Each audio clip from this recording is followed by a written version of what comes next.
inappropriate in the Japanese language. So we've got to forget about this, because this point will divide us. Forget about this. Go. There are three central tenets of pragmatics. When we talk about pragmatics, we talk about three options. We've got three options.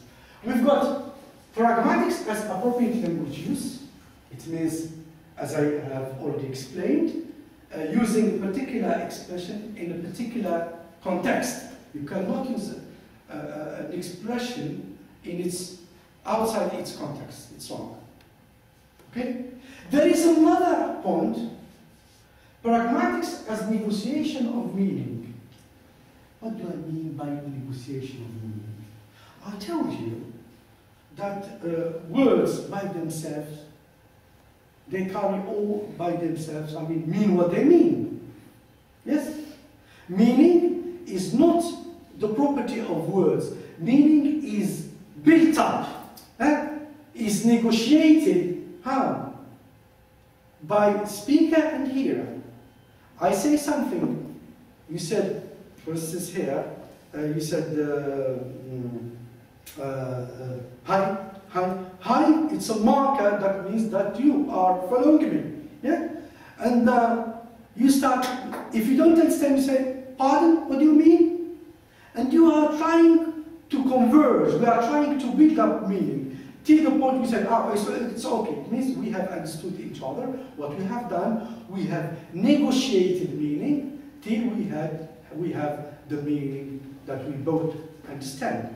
This is what is meant by pragmatics as a negotiation of meaning, and then pragmatics as interpretation of meaning in context. It means you interpret, you study meaning in context. What a word means in a particular context, as I gave you the word beautiful in the dictionary, and the word beautiful used elsewhere has another meaning.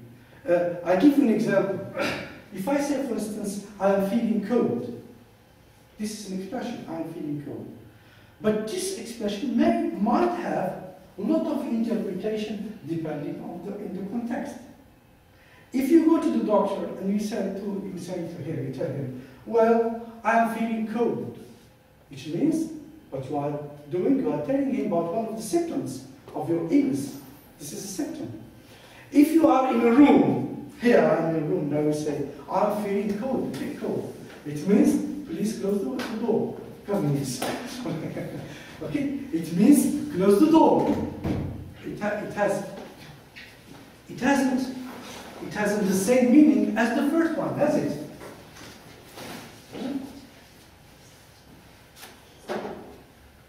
It hasn't the same meaning. Does the feeling cold first one have the same meaning as the second one? No. Now, if you are, or if somebody, if a couple, for instance, is walking, and then the lady always says, I am feeling cold. Darling, you know, I'm feeling a bit cold. What does he mean here? He needs a hug. You see? So, the same expression changes meaning from one context to another. Feeling cold, the first one, meant a symptom of an illness. Feeling cold, the second example, meant closing the door. Feeling cold in the third example meant give me a hug. So that's what we do mean by the interpretation of meaning in context. So now I go back to what kind of pragmatics should we teach in the IEL. It seems to me that we can follow only one tenet from this. Of pragmatic is worth adopting, that of option B. What we should follow, we should teach pragmatics in IEL context or in foreign language, English as foreign language context, that of the negotiation of meaning. Okay? Where the focus of attention is on conversational strategies, on the strategies adopted by the speakers. Now, why do we learn English? Why do we learn English? We learn English, okay? We learn English so that we use it to speak it. So that one day we will be able to speak the English language. So what we need to know about the tactics the strategies adopted that help us to be performing in the English language. That's what we do need. Yes, you agree with me. What's the use of learning a language if I am unable to speak it properly and express myself? So what I need the tactics, the strategies that will help me speak with people, which I will find here in pragmatics as meaning, as the negotiation of meaning. Yes, please? So I go for option B. Now, what I need to know, what are these strategies? You need to teach your students knowledge of turn-taking mechanism and exchange structure. You need to teach them how to have turn-taking. Do you know what is meant by turn-taking? Turn-taking, we mean by turn-taking is when to take the floor. When you start, when you're speaking to somebody, when it will be your turn to take the floor and start speaking. When not to interrupt the person who is speaking. When he gives you, you've got to know when it is your time to speak. You've got to know when it is your time to let the other person speak. This is what we call turn-taking. It means it is my turn, I take my turn, that of speech. Then you take your turn, you speak. I speak, you speak. So you've got to know, because you might interrupt somebody, and in a lot of cultures, interrupting people is considered as being rude and impolite. So we need to teach our learners, our foreign learners of the English language, okay, when to take the floor. We call it to take the floor. It means it's your turn to speak. How? We need to show them how, in case of failure condition, the way in which one holds or passes the floor. In case somebody, suppose you are in London, because I met a lot of Japanese people struggling with the English language. You are in London and you want to buy something, and then you start speaking with somebody, and they said, sorry, they don't bother. The English people will not help you learn their language. Don't bother about it at all. Swim or sing. Professor Tajina, he may have experienced this one. They don't bother about it. For them, you are perfect, you are a professional speaker. So he said, well, this is 9.99. Yes, sorry. I said, this is 9.99. Take it or leave it, please. So, here, the problem with our learners, there is a failure of communication. The learner, the person here, he hasn't understood what is meant by it. So either he leaves the thing and goes and starts thinking, what I'm doing in Japan. I've been studying English for 6 years and I haven't understood that much. Goodness me. So my English is horrible. No. We need to give you the tools. How, when this happens, you will be able to come back and ask him and how to deal with that person who said to you, well, it's 9.99, please, and you want to take it and leave it to you. No, we need to tell you how to do things. So we need to teach you cases like this. When how to overlap and get into and out of the conversation.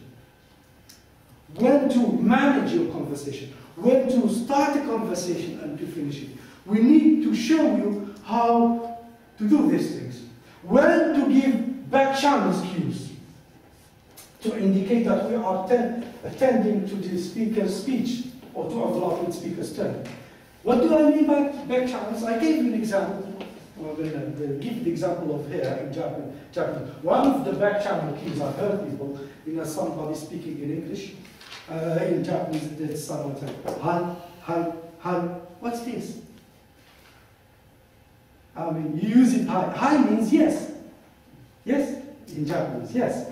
But you are using yes, hi here, in situations where yes normally should be, hi should be an answer to a question.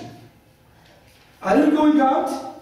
Hi. Means yes, I'm going out. But if I start speaking, I start, well, I'm going out this day, you probably know, maybe I don't know, I'll be busy this tonight. And the person is saying, hi, hi, yes, yes, yes, yes. Is he here agreeing? Is he answering questions? He's not answering questions. You see, that's why I like linguistics and I like pragmatics, because it shows to you something that you use daily and you are not aware with. Hey, you are not using hi to mean yes. You are using hi just to give the impression to the person who is speaking that yes, you are following him. So keep on talking, because I am all, as you say in English, I am all ears to you. Keep on talking. So we should know how we use back-channel skills in English. We should teach you how we use this. Because if you translate it from Japanese, someone is speaking, say, yes, yes, yes, this is wrong. One of the back-channel cues is not yes in English. And probably you will go to English and you say, yes, yes, yes, yes. And then the English will say, I'm not asking questions, and I will say yes. Okay? So, one of the points is that one of the back channels, you say, well, okay, I see, yeah, I see now, I understand, yeah, go on, yeah, I see. These are one of the back channels, that has nothing to do with the Japanese language, for instance. So, we need to teach you this. And these are all to be found in pragmatics as negotiation of meaning. Another point, in other words, learners should acquire what? All the features you should acquire. Yes. All, sorry. You should, in other words, you should acquire, we should teach you all the features that are important to the interpretation of communicative art. All the character, all the features, all the elements that may help you in understanding an act of communication